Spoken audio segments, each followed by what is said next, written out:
है गाइस। तो बेटा इससे पहले वाले लेक्चर में हमने क्या है एटॉमिक रेडियस के बारे में पढ़ा। ठीक है, एटॉमिक रेडियस क्या होता है, अलोंग द पीरियड कैसे डिक्रीज होगा और डाउन द ग्रुप इंक्रीज होगा, क्यों होगा, वो रीजन हमने डिस्कस किए। अब हम थोड़ा सा आगे मूव करते हैं। मैं कंटिन्यूअस करूंगा। न्यूक्लियर चार्ज जो मैंने पढ़ाया था उसमें एक टॉपिक मुझे बताना है इफेक्टिव न्यूक्लियर चार्ज। फिर उसके बाद हम एटॉमिक रेडियस में ना जो हमने नॉर्मल ट्रेंड पढ़ा है कि अलोंग द पीरियड डिक्रीज होती है, डाउन द ग्रुप इंक्रीज होती है, उसमें कुछ एक्सेप्शन है बेटा। एक्सेप्शन मतलब कुछ अपवाद है, होना चाहिए लेकिन होता नहीं है, तो उनके रीजंस हम पढ़ेंगे। और याद रखना हर कॉम्पिटिटिव एग्जाम में सबसे ज्यादा इंपॉर्टेंट पार्ट होता है उसके एक्सेप्शन। ठीक है, क्योंकि क्वेश्चन एक्सेप्शन से ही पूछेगा वो। क्लियर? चलो, तो मैं एक पार्ट तुम्हें पढ़ा रहा हूं। न्यूक्लियर चार्ज तुम्हें पता था, एक पार्ट आ रहा है इफेक्टिव न्यूक्लियर चार्ज। क्या आ रहा है बेटा? Effective nuclear charge. ठीक है, इसको रिप्रेजेंट करते हैं जेड इफेक्टिव से। ठीक है, इसका फॉर्मूला है जेड माइनस एस या जेड माइनस सिग्मा। याद रखना इफेक्टिव न्यूक्लियर चार्ज ये वो नेट चार्ज है जब प्रोटॉन का अट्रैक्शन और स्क्रीनिंग इफेक्ट, मतलब शील्डिंग इफेक्ट को स्क्रीनिंग इफेक्ट भी बोलते हैं। ठीक है, शील्डिंग इफेक्ट को स्क्रीनिंग इफेक्ट भी बोलते हैं। तो ये दोनों एक साथ लग रहे हो। तो यहाँ पे जेड क्या है बेटा? Atomic number. जेड क्या है? Atomic number. और जितना एटॉमिक नंबर होगा उतने क्या होंगे उसके नंबर ऑफ प्रोटॉन्स होंगे। ठीक है,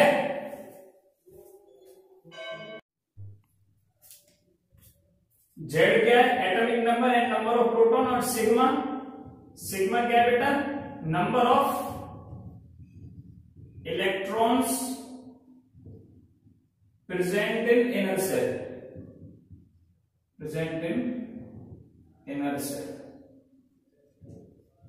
ठीक है, बाहर वाली से अंदर वाली में जितने भी इलेक्ट्रॉन प्रेजेंट रहेंगे उसे सिग्मा बोलेंगे। इसीलिए इसे सील्डिंग इलेक्ट्रॉन्स भी बोलते हैं। तो इनको क्या बोल सकते हो तुम? ये इलेक्ट्रॉन क्या करेंगे? सील्ड करेंगे, सील्डिंग इलेक्ट्रॉन्स। ठीक है, तो जेड इफेक्टिव के लिए मैं तुम्हें एक क्वेश्चन दे रहा हूं। क्वेश्चन लिखो बेटा, ये रहा। कैलकुलेट। देखो ये कैसे काम करेगा। मैंने तुम्हें उस दिन बताया था कि मानो मेरे पास ये है, एक एटम है ये।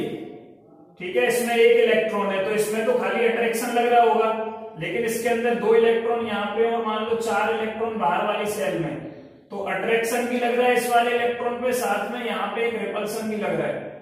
तो मुझे नेट अट्रैक्शन निकालना है। तो जो नेट अट्रैक्शन है उसी को जेड इफेक्टिव बोलते हैं। जो नेट अट्रैक्शन न्यूक्लियस के प्रोटॉन्स का जो लग रहा है बाहर वाले इलेक्ट्रॉन पे, उसी को Z effective, effective nuclear charge बोलते हैं। तो कैसे निकालेंगे? टोटल नंबर ऑफ प्रोटॉन इसमें कितने हैं, उसमें से माइनस कर दो शील्डिंग इलेक्ट्रॉन, मतलब इस वाली सेल में, अंदर वाली सेल में जितने इलेक्ट्रॉन है। तो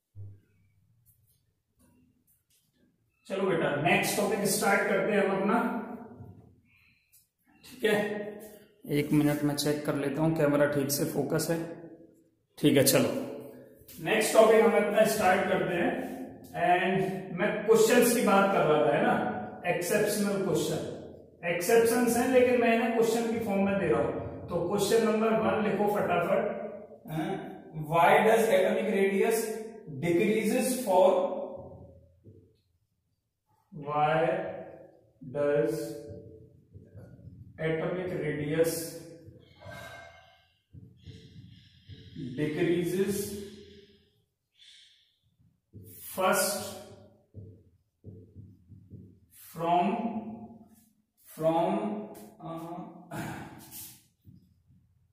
scandium to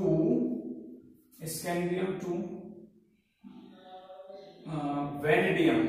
ठीक है, first, then constant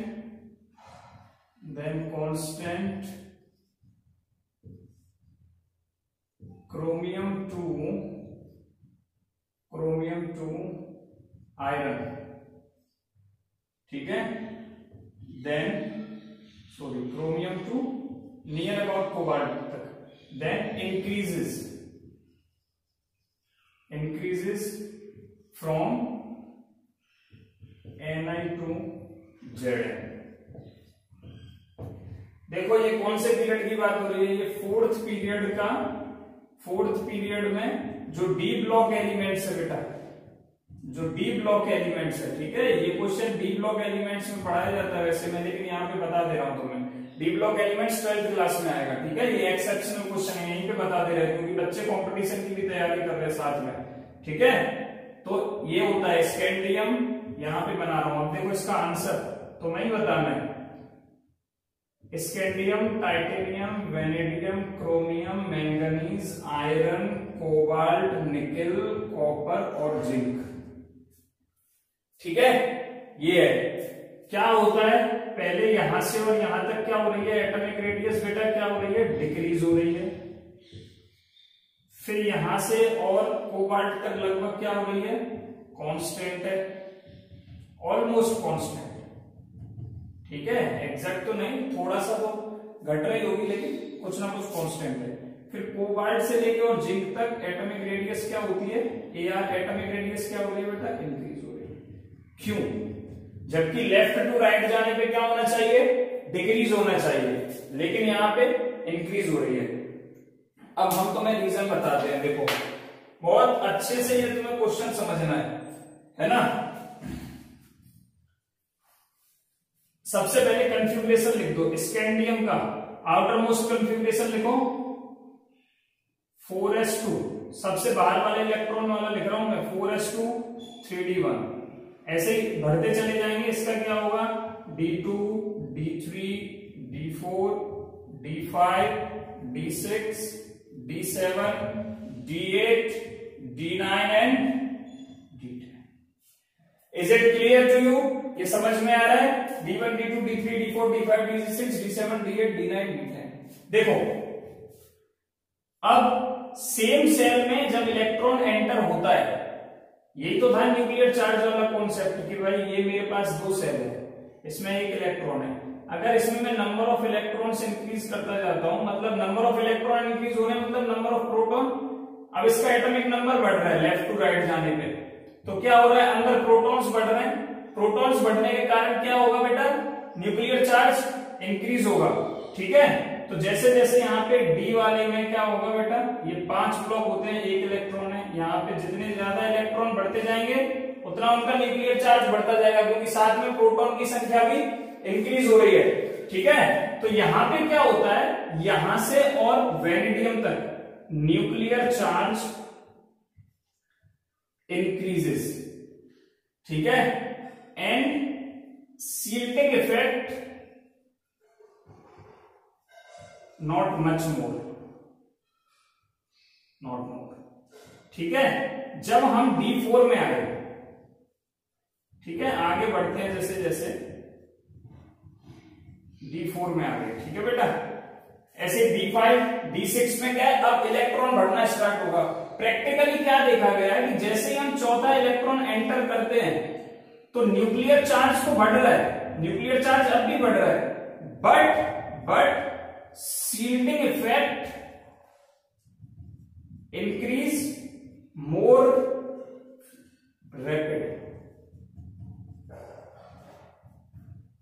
shielding effect ज्यादा तेजी से बढ़ रहा है, मतलब दो कॉन्सेप्ट चलेंगे एक साथ, एक न्यूक्लियर चार्ज बढ़ रहा है देखना है, और दूसरा शील्डिंग इफेक्ट देखना है, घट रहा है कि बढ़ रहा है, ठीक है। तो यहां से यहां पे क्या है बेटा, शील्डिंग इफेक्ट ज्यादा कोई फर्क नहीं डाल रहा है, केवल न्यूक्लियर चार्ज ज्यादा फर्क डाल रहा है। यहाँ पे क्या है, न्यूक्लियर चार्ज बढ़ रहा है, लेकिन उससे ज्यादा, उसके बराबर जितना न्यूक्लियर चार्ज बढ़ रहा है उतना साथ में शील्डिंग इफेक्ट भी बढ़ रहा है। क्या बढ़ रहा है, शील्डिंग इफेक्ट। तो net atomic radius, nuclear charge क्या करेगा, एटॉमिक रेडियस को घटाने की कोशिश करता है, डिक्रीज करने की कोशिश करता है ना, और शील्डिंग इफेक्ट क्या करता है, रिपल्सन के कारण एटॉमिक रेडियस को इंक्रीज करने की कोशिश करता है ना। ये क्या करता है, इंक्रीज करने की कोशिश करता है, ये क्या करता है, डिक्रीज करने की कोशिश करता है।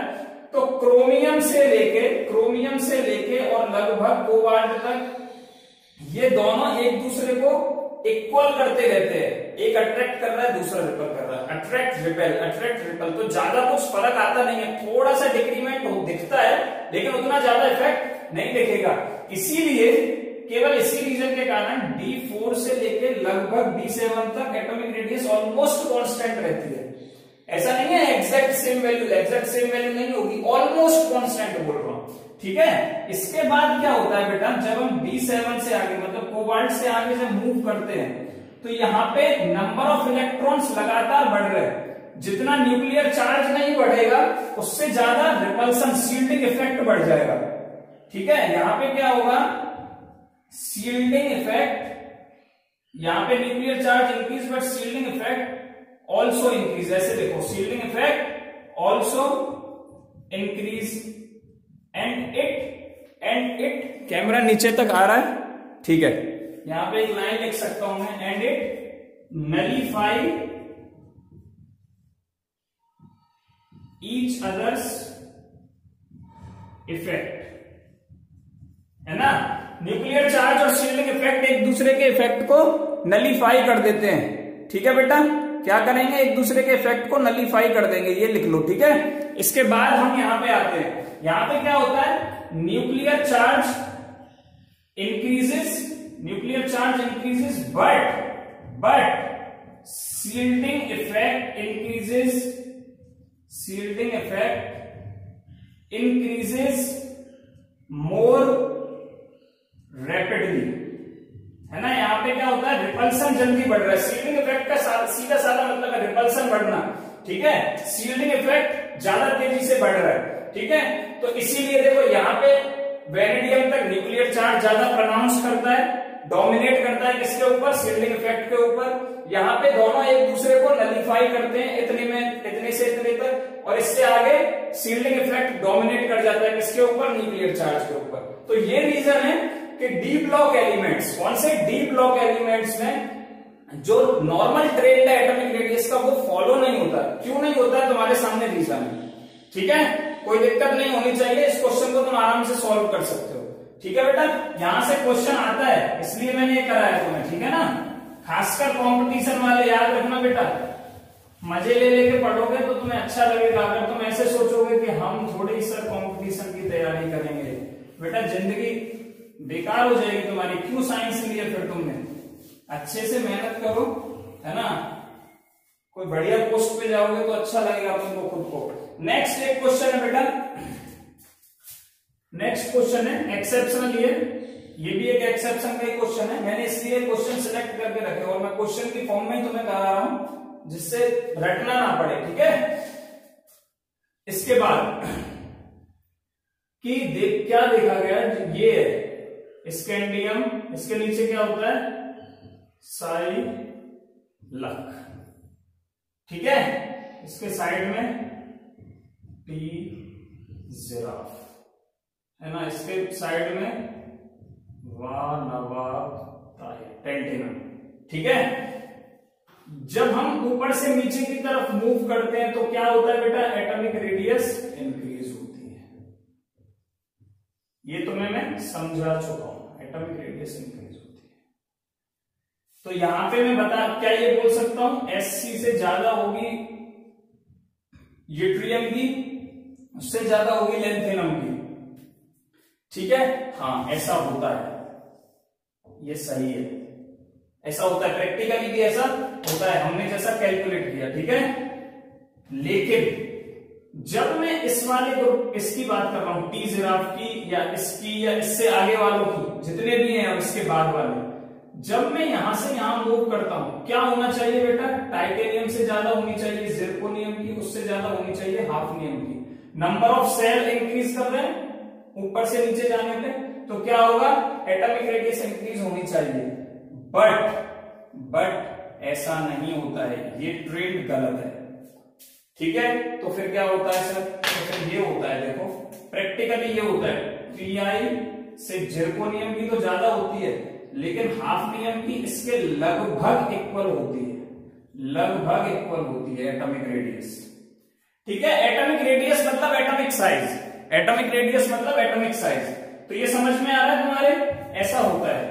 अब यहां पे क्वेश्चन आता है क्यों, यही क्वेश्चन है व्हाई, और ये खाली इसके लिए नहीं है, इससे आगे वाले सब में यही होगा, ठीक है। चलो अब हम इस क्वेश्चन को सॉल्व करेंगे। मैं एक एक करके तुम्हें सब चीजें बता रहा हूं। देखो स्कैंडियम का एटॉमिक नंबर 21, लैंथेनम का होता है 57, ठीक है। टाइटेनियम का एटॉमिक नंबर 22 और इसका एटॉमिक नंबर होगा बेटा 74 है शायद, है ना, हाँ 72, सॉरी 72। बीच में यहां पे कुछ एलिमेंट्स गायब है, बीच में यहां कुछ एलिमेंट्स गायब है। वो कौन से हैं? 58 to 71। कौन से? 58 to 71। टोटल 14 एलिमेंट्स गायब हैं। वो 14 एलिमेंट्स को हम क्या बोलते थे? 4f सीरीज में आ जाते हैं, है ना। और इनको हम नीचे जो दो डिब्बे बने होते हैं पीरियोडिक टेबल में, उनमें से ऊपर वाला डिब्बा ये होता है और इसको बोलते हैं लैंथेनॉइड्स। क्या बोलते हैं बेटा? लैंथेनॉइड्स, है ना। अब जो भी है इन्हीं की देन है, ये जो ट्रेंड दिख रहा है इन्हीं की देन है, ठीक है। अगर तुम्हें इसका आंसर लिखना है तो आंसर बड़ा सिंपल है। इसका आंसर क्या लिखोगे? Due to lanthanoid contraction, due to lanthanoid contraction the atomic radius R of zirconium is nearly equal to R of hafnium। Answer तो दो वर्ड में खत्म हो जाता है, ये इसका आंसर है। रट लो चाहे कुछ भी कर लो, लेकिन कॉन्सेप्ट समझना है, ठीक है।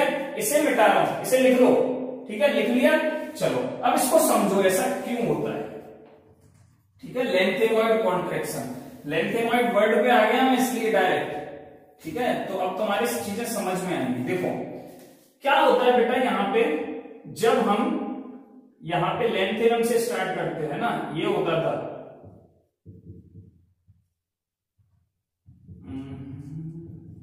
प्रेम की समाई यूं गदगद तब दिल हुआ, अरे तुम युग लो, है ना।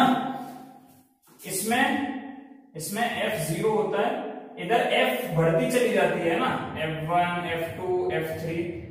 इसमें भी वेरिएशन होता है, ठीक है। इलेक्ट्रॉनिक कन्फिग्रेशन में एक जनरल बता रहा हूं। तो यहां तक आते आते लास्ट तक आते आते F14 इलेक्ट्रॉन्स भरेंगे, ठीक है। 14 इलेक्ट्रॉन्स भरेंगे। अब इनके भरने से क्या होता है? रिपल्सन होना चाहिए, है ना। ये 4f है, कौन सी है ये? 4f है। और ये 5th पीरियड है बेटा, सॉरी 6th पीरियड है। कौन सा है ये? 6th पीरियड है। इसमें आउटर मोस्ट सेल कौन सी यूज हो रही होगी? अगर 6th पीरियड है तो 6th सेल यूज हो रही होगी। इन तीनों की बात कर रहा हूं। कौन सी? 6th सेल, मतलब 6th की S वाली आउटर मोस्ट 6th सेल होगी। F कौन सी यूज हो रही है? 4f। एक ही रीजन याद रखना, लैंथेनॉइड कॉन्ट्रैक्शन क्यों होता है?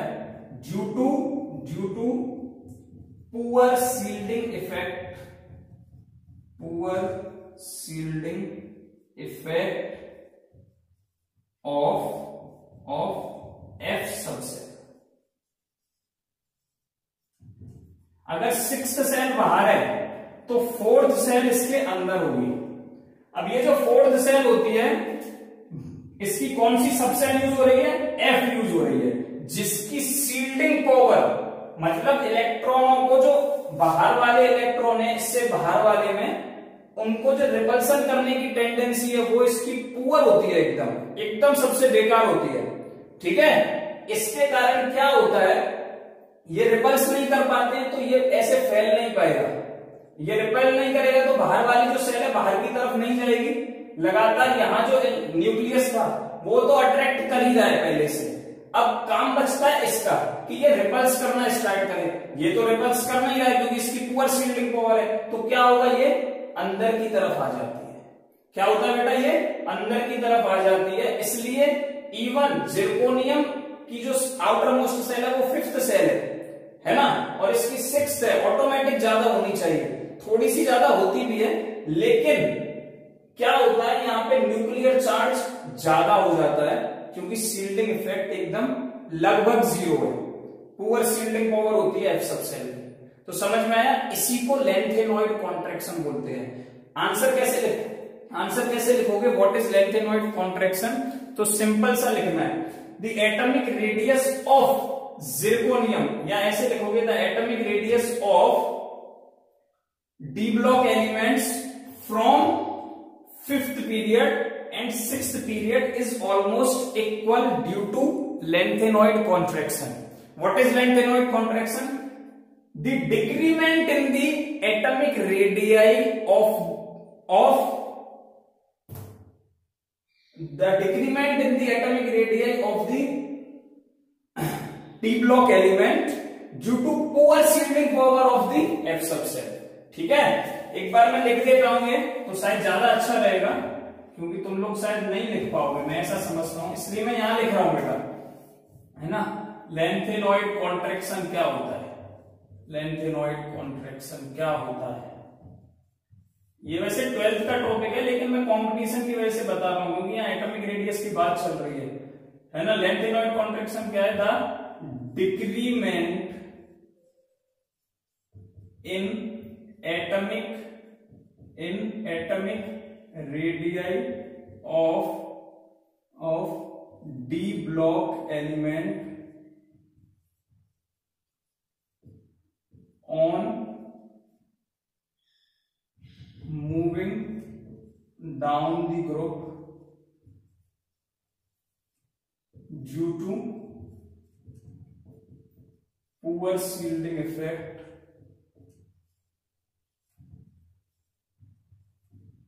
of F subcell। ठीक है, इसको क्या बोलते हैं, लेंथेनॉइड कॉन्ट्रैक्शन। क्यों होता है, due to poor shielding effect of F subshell. अब ये पुअर शील्ड क्यों करती है, इनकी शील्डिंग पावर बेकार क्यों होती है, ये भी सुन लो। देखो, जो एस सबसेल है, जिसने सेकंड चैप्टर पढ़ा है उन्हें पता होगा, जो एस सबसेल है उसकी शेप ऐसी होती है, सर्कुलर तरीके से होती है, न्यूक्लियस के चारों ओर। जो पी है उसकी शेप कुछ ऐसी होती है, जो डी है उसकी शेप कुछ ऐसी होती है, चार लोग होते हैं ऐसे ऐसे, ठीक है। जो एफ है वो यहां होती ही नहीं है, ऐसे 3D में होगी, ऊपर 4 लोग नीचे 4 लोग ऐसे होती है, ठीक है। टोटल 6 लोग 7 होते हैं उसके अंदर, ठीक है।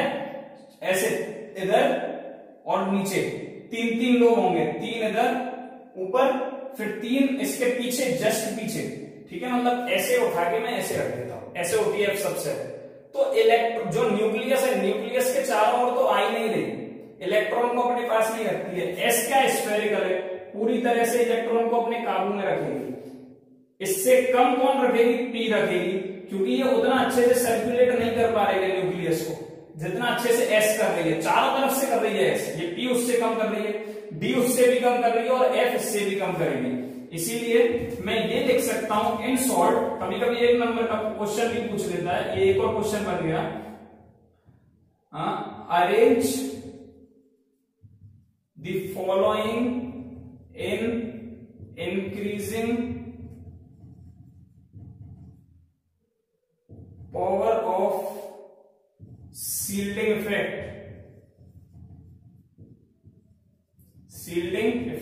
दैट इज एस सबसे कम होगा एफ का, then D, then P and then S. ये याद रखना, वेरी वेरी इंपॉर्टेंट, बार बार यूज होगा ये फैक्टर, ठीक है।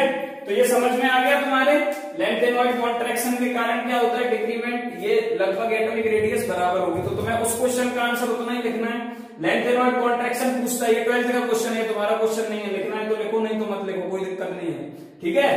फिर एफ की क्यों कम होती है, उसकी शेप के कारण होता है ये सब, ठीक है। चलो, ये क्वेश्चन हो गया, एक क्वेश्चन और बचता है, बस ये वीडियो यहां पे खत्म हो जाएगी। फिर आयोनिक रेडियस वाला पार्ट बचा, अभी कैसे खत्म हो जाएगी, ठीक है। एक क्वेश्चन और सॉल्व करो बेटा, एक एक्सेप्शन का क्वेश्चन हो रहा है, वाई एटॉमिक रेडियस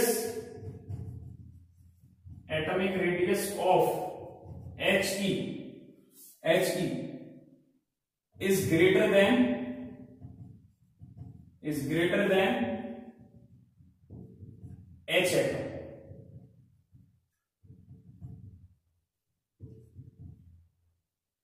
देखो, पहले पीरियड में आओ, हाइड्रोजन यहां होता है, हीलियम यहां होता है, ऐसे मूव करने पे एटॉमिक रेडियस क्या होनी चाहिए, डिक्रीज होनी चाहिए। बट ऐसा नहीं होता है। यहाँ पे होता क्या है कि He की एटॉमिक रेडियस ज्यादा होती है H से, ये सही है। ये तुमसे पूछा है ऐसा क्यों होता है, ये क्वेश्चन, ठीक है। तो सिंपल रीजन है इसके पीछे, तुम्हें बताया था He क्या है बेटा, नोबल गैस है। नोबल गैस में कौन सी रेडियस हमेशा काउंट होगी, उसकी वंडर वाल रेडियस काउंट होगी। कौन सी काउंट होगी, वंडर वाल रेडियस काउंट होगी। और वंडर वाल रेडियस हमेशा ज्यादा होगी किससे, किससे, एटॉमिक रेडियस या कोवेलेंट रेडियस से, ठीक है। क्लियर। तो यहां पे सिंपल सा आंसर लिख लो तुम, RHE is greater than RH because it is noble gas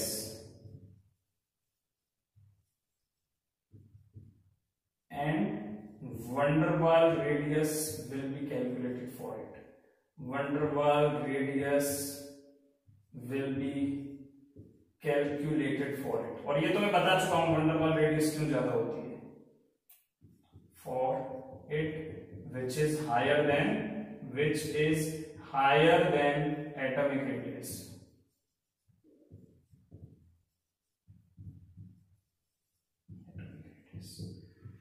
clear. चलो अब नेक्स्ट हम मूव करते हैं बेटा। कुछ लोग होंगे वीडियो बंद करके चले गए होंगे, सब बोर मार रहा है, लेकिन अब जो टॉपिक आ रहा है वो काफी इंपॉर्टेंट है, ठीक है। इसीलिए कृपया बंद करके ना जाए, अच्छे से देखें। आयनिक रेडियस बड़ा छोटा सा टॉपिक है, ज्यादा कुछ नहीं पढ़ाऊंगा इसमें, बस मुश्किल से 5 मिनट, ठीक है। चलो आयनिक रेडियस,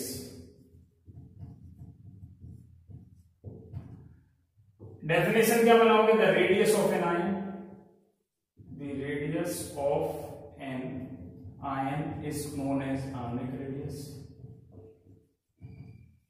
अब तुम्हें पता है आयन दो तरीके के होते हैं, आयन्स जो है दो तरीके के होते हैं, एक कैटायन और दूसरे एनायन।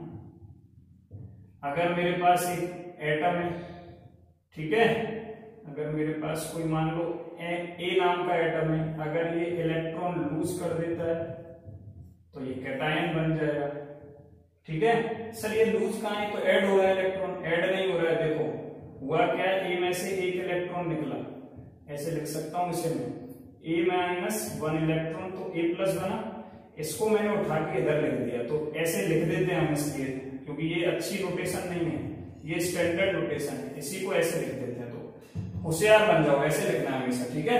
एनायन में क्या होता है, एक इलेक्ट्रॉन ऐड हो जाता है, तो यहाँ क्या आ गया, ए माइनस, ठीक है। तो समझ में आ रहा होगा, एक इलेक्ट्रॉन लूज किया मतलब आउटर मोस्ट में से, जैसे ये मेरे पास एक एटम है, ठीक है, और मान लो एक नॉर्मल एटम है, एक ए एटम है, तो 3 चीज हो गई, एक उसका कैटायन बन गया, एक उसका खुद का एटम और एक एनायन, तीन पोजीशन हो गई इसकी, 3 सिचुएशन हो गई है ना। तो होता है ये है, एनायन की रेडियस हमेशा ज्यादा होगी than atom, isolated atom, then cation की सबसे कम। क्यों, रीजन वाई के आंसर पता होने चाहिए तो मजा आता है पढ़ने में, नहीं तो फिर बेकार है, रट लो, ज्यादातर टीचर रटा देते हैं, वो सब नहीं करना है ना, हमेशा स्मार्ट बनना है, हर चीज का रीजन पता होना चाहिए। देखो ये है मेरे पास, मान लो इसमें 2 इलेक्ट्रॉन है, ए के पास क्या रहता है, 2 इलेक्ट्रॉन, ठीक है, मतलब इसका जेड कितना है, 2 है, 2 इलेक्ट्रॉन मतलब 2 ही प्रोटॉन होंगे, एटम की बात है। अब इसमें से मैंने कैटायन बनाया, मतलब एक इलेक्ट्रॉन लूज कर दिया इसमें, मतलब लूज कर दिया एक इलेक्ट्रॉन, एक ही बचा, प्रोटॉन तो अब भी उतने ही है ना, प्रोटॉन तो इसके पास अब भी उतने ही है, केवल इलेक्ट्रॉन लूज किया है, तो क्या होगा, पहले ये अट्रैक्शन फोर्स 2 पे लग रहा था, अब क्या है 1 पे ही लग रहा है, तो ज्यादा अच्छे से खींचेगा, तो ये जो एटॉमिक रेडियस है ये क्या है, अंदर की तरफ खिंच जाएगी सर। अब आप बोलोगे सर ये तो यही है, यहीं से खींचनी चाहिए, नहीं यार बेटा, ये इलेक्ट्रॉन लगातार रिवॉल्व कर रहा है, मूव कर रहा है, समझने की कोशिश करो, तो ये सब जगह से खींचेगा ऐसे, ये अट्रैक्शन फोर्स ऐसे लगाता है, ठीक है, इलेक्ट्रॉन जहां है आ जा मेरे पास, ठीक है, ऐसा नहीं है यहीं से खींच रहा है, ठीक है, इसीलिए क्या है एटॉमिक रेडियस डिक्रीज हो जाएगी। क्यों? Reason same, nuclear charge increase, है ना, एकदम इजी है केमिस्ट्री। एनायन में क्या होगा, ये 2 इलेक्ट्रॉन, इसके पास और एक इलेक्ट्रॉन बढ़ गया, है ना, और एक इलेक्ट्रॉन बढ़ गया, प्रोटॉन नहीं बढ़ा है नेगेटिव चार्ज बढ़ा है ना, मैंने जेड की वैल्यू नहीं बढ़ाई है, जेड तो पहले भी 2 था, यहां भी 2 है और यहां भी 2 है, मतलब प्रोटॉन अभी तक सेम है। पॉजिटिव नेगेटिव हो रहा है मतलब इलेक्ट्रॉनों में छेड़छाड़ हो रही है, प्रोटॉन्स में नहीं हो रही है, और न्यूक्लियर चार्ज प्रोटॉन के ऊपर डिपेंड करता है, इलेक्ट्रॉन के ऊपर नहीं, ठीक है।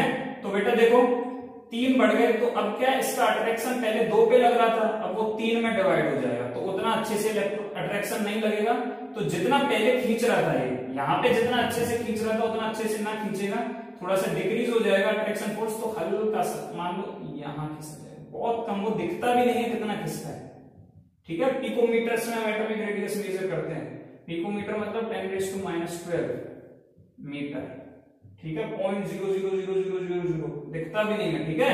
तो क्या हुआ, एटॉमिक रेडियस इंक्रीज कर जाएगी। यहाँ क्या न्यूक्लियर चार्ज, यहाँ क्या हुआ, न्यूक्लियर चार्ज डिक्रीज हो गया, तो क्या हुआ, एटॉमिक रेडियस इंक्रीज हो गया, यहाँ क्या हुआ, न्यूक्लियर चार्ज इंक्रीज हो गया, एटॉमिक रेडियस डिक्रीज हो गया।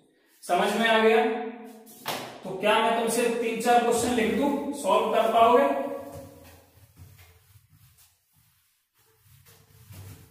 ये आयनिक रेडियस का कॉन्सेप्ट, ठीक है ना। ये क्वेश्चन लिख दे रहा हूं मैं, जो तुम्हें बताना है, H प्लस और H माइनस में किसकी एटॉमिक रेडियस ज्यादा होगी, किसकी कम होगी, अरेंज करो। N minus plus, sorry minus ले लो, -2 -3 किसकी ज्यादा होगी। काफी सारे क्वेश्चन कर सकते हो, F प्लस और F माइनस और F2 माइनस, इसके बाद ले लो Cr6 प्लस Cr3 प्लस, ठीक है। इसमें एक शॉर्टकट बता दो, तुम बता दो, जिसके पास जितना पॉजिटिव चार्ज, जितना ज्यादा पॉजिटिव चार्ज, उसकी एटॉमिक रेडियस उतनी कम। एक ही चीज याद रखनी है, फंडा बना लो, शॉर्टकट, ठीक है। मोर पॉजिटिव चार्ज, याद रखना एटम सेम होना चाहिए, यहां पता चला यहाँ सोडियम है या फ्लोरीन है तो काम नहीं करेगा, ये कंडीशन है, FF होनी चाहिए दोनों। More positive charge less atomic radius, खत्म, शॉर्टकट बना लो, क्वेश्चन हो जाएंगे 2 मिनट में। बताओ यहाँ क्या होगा, बताओ यहाँ क्या होगा, एटॉमिक रेडियस इसकी ज्यादा, यहाँ पे सबसे कम एटॉमिक रेडियस इसकी होगी, यहाँ पे सबसे कम एटॉमिक रेडियस इसकी होगी, यहाँ पे सबसे कम एटॉमिक रेडियस इसकी होगी, है ना। लोएस्ट एटॉमिक रेडियस, हाईएस्ट की बात करोगे इसकी होगी, इसमें इसकी और इसमें इसकी, है ना। समझ में आ रहा है, क्वेश्चन कर लेना। चलो एक पॉइंट और समझाना है, that is iso electronic species. Iso electronic species, अगर मान लो ऐसे क्वेश्चन आ जाएंगे भाई, F के ऊपर कोई पॉजिटिव दे रखा है, Na के ऊपर कुछ नेगेटिव दे रखा है, तो कंपैरिजन कैसे करेंगे, तो दिक्कत आती है। इसीलिए एक टर्म इंट्रोड्यूस हुआ, that is iso electronic species.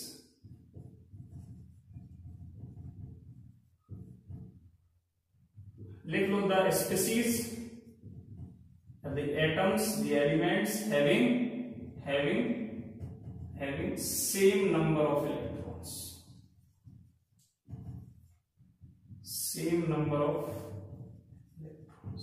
are called isoelectronic species। Iso मतलब सेम, इलेक्ट्रॉनिक मतलब इलेक्ट्रॉन्स।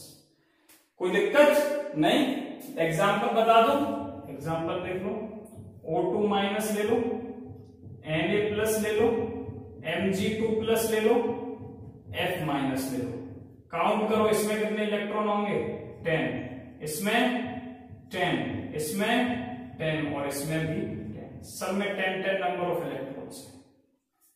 ठीक है, तो ये क्या है बेटा, आइसो इलेक्ट्रॉनिक स्पीशीज है। ठीक है, इतना बताना था तुम्हें। इसके बाद वाले लेक्चर में हम डिस्कस करेंगे क्या, इसमें हम ट्रेंड निकाल सकते हो। ठीक है ना, कैसे, क्वेश्चन बना देता हूं, एक क्वेश्चन लिखो, एक क्वेश्चन और करा देते हैं। बताओ बेटा, एल्यूमिनियम 3+ Mg2+ Mg और एल्यूमिनियम में सबसे एटॉमिक रेडियस कम किसकी होगी। पहले तो एटम देखो कौन कौन से यूज हो रहे हैं, मैग्नीशियम और एल्यूमिनियम। ठीक है, कौन पहले आता है, मैग्नीशियम। लेफ्ट टू राइट जाने पे इसका एटॉमिक नंबर 12 है, इसका एटॉमिक नंबर 13 है। तो लेफ्ट टू राइट जाने पे एटॉमिक रेडियस डिक्रीज होती है। तो एक बात समझ में आ गई कि मैग्नीशियम की ज्यादा होगी और एल्यूमिनियम की कम होगी। ठीक है, अब एल्यूमिनियम में दो चीजें, कम किसकी है, लो एटॉमिक रेडियस, और इसकी हाई एटॉमिक रेडियस